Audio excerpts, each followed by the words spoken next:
High, আজ আমার mini ব্লগের ডে 62 আর আমি মাথায় তেল দিয়েছি। এখন যে কি জ্বালায় পড়েছি, এত ঠান্ডা যে আমি শ্যাম্পুও করতে পারছি না।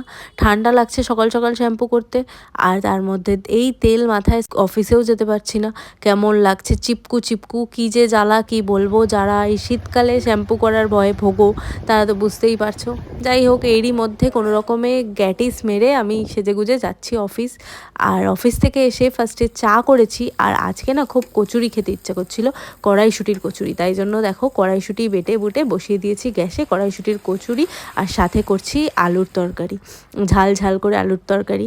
আর তারপর ভাবলাম একটুখানি ঘুরে আসি এদিক ওদিক, তাই একটু সেজেগুজে ঘুরতে বেরিয়েছিলাম।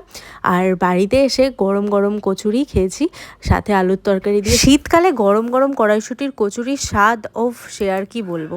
তোমরাও খেয়ে দেখো বাড়িতে। আর এখন আমি মুড়ি দিয়ে বসেছি, শোবো না, কাজ করব। So tata.